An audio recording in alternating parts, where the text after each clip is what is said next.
Эм бүг толлуулж байна. Хүсэл зоригийн хүч. Хүсэл мөрөөдлөө хэрхэн биелүүлэх вэ? Зохиогч Валерий Синельников. Орчуулсан Гэрлийн Баясгалан.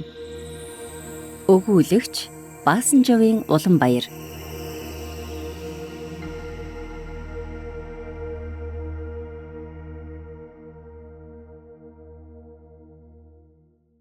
Өмнөтгөл.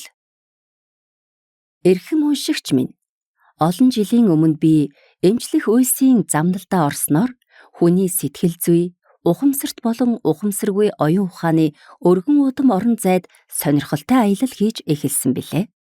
Нэг бус удаа өөртөө дараах асуултуудыг тавьдаг байлаа. Яагаад юунаас болж хүмүүс өвчин асуудлуудыг өөртөө бий болгоод байна вэ? Амьдралаа өөрчлөхөд нь тэдэнд хэрхэн туслах вэ? Хүний амьдралыг хэрхэн эрүүл, хүчирхэг, аз жаргалтай болгох вэ? Энэхүү замналын алхам бүрт тоотхомшгүй олон эрдэнсийн авдар миний өмнө нээгдэж байлаа. Зарим үедээ өмнөө тулгарсан саад бэрхшээлийг даван туулангаа би улам ухаажиж хүчирхэг болсоор байлаа. Энэхүү ертөнцийн оршин тогтнож буй хуулиудыг ч ойлгож эхэлсэн юм. Хүмүүс өөрийнхөө ямар их хүч чадал, эрч хүчтэйгээ мэддгүйг би ойлгосон. Тэрхүү хүч чадал, эрч хүчээ өөрийн амьдралдаа өвдөлт, зовлон зүдгүүрийг бий болгоход зарцуулдаг гэдгийг ухаарсан. Олон жилийн турш эрүүл мэнд, өвчин эмгэгийг би судалсаар ирсэн. Хүмүүстэй ажиллах явцдаа одоо байгаа эмчилгээний бүх аргыг хослуулсан ангаах ухааны шин загварыг бүтээсэн билээ. Энэ тухай өвчнөө хайрл хэмээх анхны номондоо бичсэн юм.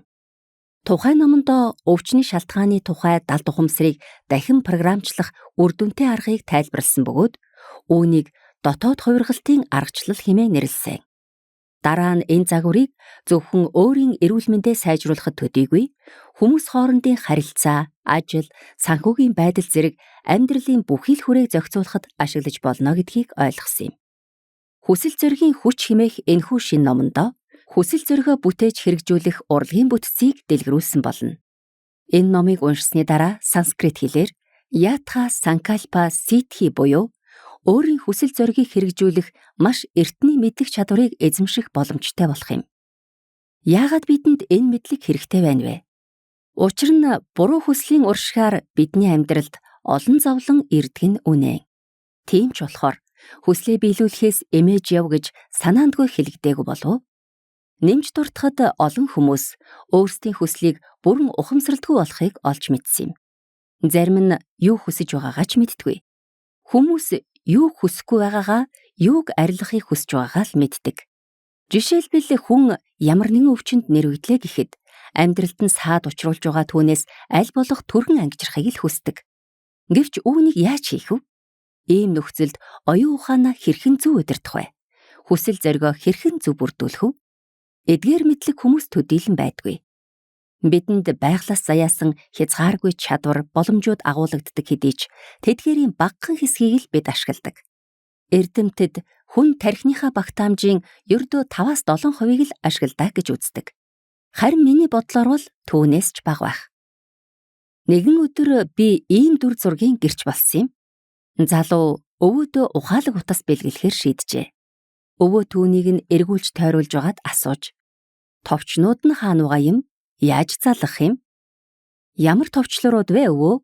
Та хуруугаараа дэлгэцэнд хүрэхтэл хангалттай. Гэж ачхүү хариуллаа. Дараа нь залуу электроникийн гайхамшигт боломжуудын талаар хөгшөнд урам зоригтойгоор ярьж эхлэв. Та хардаа дуу хураагуур, навигатор, интернет, тоглуулагч болон бусад олон програмууд байдаг. Гайхалтай. Техникч үнэхээр гүйцэгдэхгүй болтлоо хөгжчихжээ. Гэхдээ надад дуудлага хийх л зориулттай гар утсал хэрэгтэй байна. Тиймээс надад болж өгвөл энгийн товчлууртай утсал аваад өгчих. Харин үүнийг өөртөө үлдээдэ гэж өвөө хэллээ. Энэхүү нөхцөл байдлын ачаар би та бүхэнтэй хуваалцахыг хүссэн нэгэн дүр зурагтай болсон юм. Учир нь бидний далд ухамсарт анхдагчаар суйрлагдсан олон төрлийн програм болон хавсралтууд байдаг аж. Харин бид 1-2-ыг сайндаа 3-ын л хэрэглэж сурсан байдаг. Үлдсэн хавсралтууд нь зүгээр л идэвхгүй байдалд оршдог. тэдгээрийг идэвхжүүлэх боломжтой. Үүний тулд та тодорхой мэдлэгтэй байж зөв чиглэлд хүчин чармайлт гаргах учиртай юм. Үүнийг хийж чадсан хүмүүс байдаг. Жишээлбэл йогийн дасгал. Тусгай дасгал дадлын тусламжтайгаар хүний дотоод чадварыг буюу ситхийг нээж өгдөг.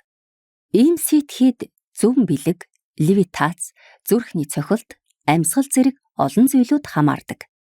Гэтэл бидний хүсэл зоригоо хэрэгжүүлэх чадвар буюу ятха санкальпа ситхийг мөн чанараараа байглаас бидэнд өгөгдсөн байдаг. Хүн бүрт ийм чадвар агуулгаддаг гэдгийг ихэнх хүмүүс мэддэг хэдий ч түүний илэрлийг юр бусын зүйл хэмээн хүлээн авдаг. Тэгвэл яагаад хүн бүр үүнийг харуулж чаддгүй юм бол гэж зарим нь асуух байх л та. Эрхэм уншигч танд нэгэн нууцыг дэлгэе. Эдгээр чадварууд нь үргэлж илэрдэг боловч ихэнх хүмүүс үүнийг мэддэггүй. Тиймээс тэр чадваруудаа удирдах чаддгүй юм. Олон хүмүүс бүтээгчийн бидэнд өгсөн бурханлаг чадварыг ашиглах гэсэн зорилго тавиагүйгээс ийм зүйл тохиолддог. Хүн бүр эрүүл мэнд, бие даасан хангалуун байдал, эд баялаг, хөгжил цэцэглэлтийн хөтөлбөртэй байдаг. Гэхдээ хүн бүр тэдгээрийг хэрхэн зөв ашиглахаа мэддэггүй. Хүссэн зүйлээ бүтээх, авах хязгааргүй боломж, чадвар хүмүүс бидэнд бий. Иймээс энэхүү номын хуудасаараа дамжуулан би танд эдгээр маш чухал бөгөөд шаардлагатай программыг алхамаар идэвхжүүлэх, мөн ашиглах чадвар зааварчилгааг санал болгож байна. Мэдээж хэрэг энэ нь тодорхой хүчин чармайлт шаардна. Гэвч хэцүү хэмээн бүү шантраарай. Хийх ёстой зүйлээ л хийхэд хангалттай. Нэгэн цагт бид хэрхэн алхаж, ярьж, уншиж, бичиж сурснаа санаарай. Тэр үедээ л бидэнд хэцүү байсан. Гэтэл өнөөдөр бид бодолгүйгээр алхаж, ярьж, бичиж, уншдаг болсон. Бид энэ үйл явцыг хэвэн гэж үздэг. Одоо бид энэ бүхнийг автоматар хийж байна. Ихэнх тохиолдолд бид эдгээр бүх зүйлийг хэрхэн сурснаа ч санахгүй байгаа. Энэ бүхнийг өөр дээрээ ажиллаж, шин зүйл сурч байна гэж бодоорой. Үүнд хүчин чармайлт хэрэгтэй гэдгийг хүлээн зөвшөөр. Гэхдээ энэ нь бидний алхаж, ярьж, уншиж, бичиж сурах чадвартай адил байгалийн үзэгдэл юм. Суралцах, зарим дадал хэвшлийг олж авах нь бидний мөн чанар, ухамсараа хөгжүүлэх нь ч бидний заяагдмал чанар. Амьдралын бүхий л салбарт эрүүл, амжилттай, баян чинээлэг байх нь ч мөн л бидний мөн чанар юм. Хамгийн гол нь зохих хүчин чармайлт гаргаж тууштай байх явдал. Зарчмын хувьд та энэхүү номыг худалдаж аваад уншиж эхэлснээр үүнийг аль хэдийн хийж эхэллээ гэсэн үг. Найзууд минь, орчлон ертөнцийн олон агуу нууцуд ил болж байгаа гайхалтай цаг үед бид амьдарч байна. Эртний Ведийн соёл ба төвдийн анагаах ухааны нууц, энерги хувиргах даосын нууц, герметик шинжлэх ухааны зарчмууд буюу алхим, Египтийн пирамидуудын нууц болон бусад олон зүйлс дэлхий дахинд нээгдсээр байна. Өмнө нь энэ мэдлэгийг зөвхөн тусгай авшиг авагчтал мэдэх боломжтой байж. Брахман, эд шидтэнгүүд, эртний Египтийн дээдс болон төвдийн лам, тахилч нар, мөн алхимич нар. Одоо бол үннийг мэдхийг хүссэн бүх хүнд нээлттэй болжээ. Нэгэн удаа Александр Македонский багш Аристотельтай загтал бичжээ. Александр нь Аристотель багштаа сайн сайхныг хүсэн ерөөй. Зөвхөн амаар зааж сургах зориулттай байсан сургаалыг олон нийтэд дэлгэснээрээ та буруу зүйл хийжээ.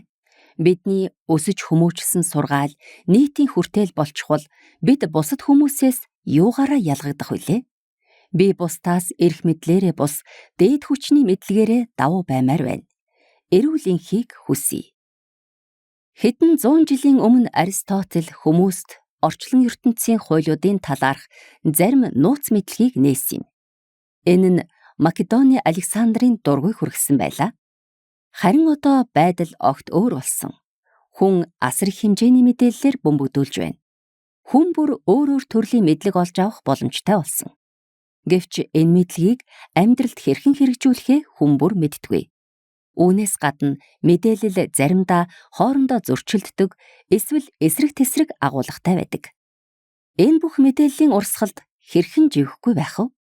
Олон янзын ертөнцийн дунд яаж төөрөхгүй байх вэ? Жинхэнэ өөрийн амьдралын замаа хэрхэн олох вэ? Хүсэл зоригоо бүтээж хэрэгжүүлэх урлаг танд туслана. Үүнийг мэдснээр та нэг л мэтгэд амьдралаа удирдах чаддаг болно. Энэхүү ном нь бодол санаа, хүсэл зоригийн хүчний тухай юм. Энэ бол хүсэл зоригоо бүтээж хэрэгжүүлэх урлагийг эзэмших тухай дэлгэрэнгүй гарын авлага. Энэ ном нь аливаа эд шидээр үндэслэгддэг хуулиудын тухай аж.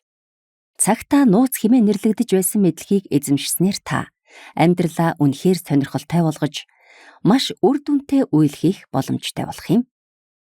Энэ номноос олж авсан мэдлэгээ амьдралдаа хэрэгжүүлж эхэлснээр та аажмаар өөрчлөлтийг мэдэрч эхлэх болно. Таны хүсэл зориг биелж эхлэх бөгөөд амьдралын тань бүхий л салбарт удаан хүлээсэн өөрчлөлтүүд гарч эхэлнэ.